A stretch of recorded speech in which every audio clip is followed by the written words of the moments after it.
forward to having you guys with us. I'm really looking forward to this second round of that. Speaking of guests, we have, and I don't want to embarrass anybody, but we've had plans to do this for a number of weeks now. As you know, our church was one of multiple communities of faith that launched One America West Virginia about a year ago to fight opioid addiction and death.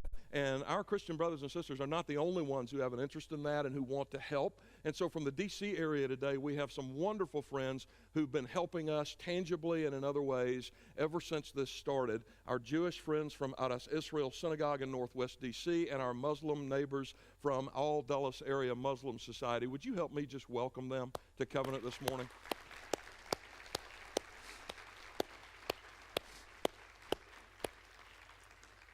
We're going to be having lunch together afterwards with several of our key leaders up in the great room. And to our guests, if you don't know where that is, just ask somebody on campus. If they don't know, they should, and they'll help you find your way up there. I'm looking forward to that. And my good friend, Rabbi Aaron Alexander, is here. And after we're done with that, if someone could please take that guy to the Waffle House, that would be wonderful. I'm not going to be able to do it, but at some point, Aaron and I need to share that experience together. We had this event planned many, many weeks ago, and we had no idea that at this moment it would only be a few hours since a time when our Muslim friends, not only here but all around the world, were experiencing an acute amount of pain. And I'm speaking, of course, if you've kept up with the news at all, about the horrific, cowardly taking of 49 lives created in God's image and likeness, the wounding of many others at a mosque in New Zealand. Now, I know enough from my Muslim neighbors to know that Islam teaches that ultimately when these kinds of things happen, your posture should be an acceptance and a trust in God. And so you don't hear a lot of vitriolic response from the Muslim community on this for that reason. But I do want my Muslim neighbors to know your Christian friends need to, and at least the ones in West Virginia are going to, say something about this.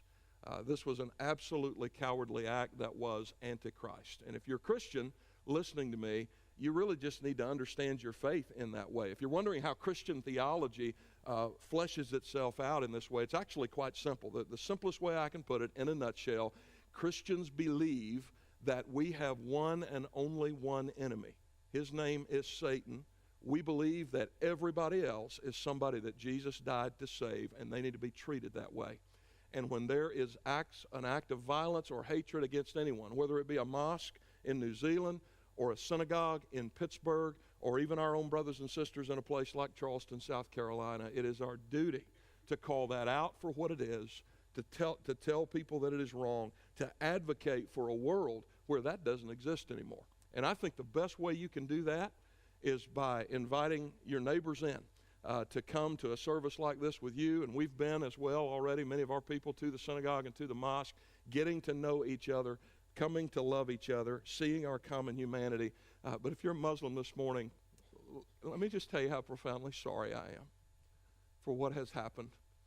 And I just want you to know that your Christian neighbors in West Virginia mourn with you. And we love you. And we are here for you. Okay?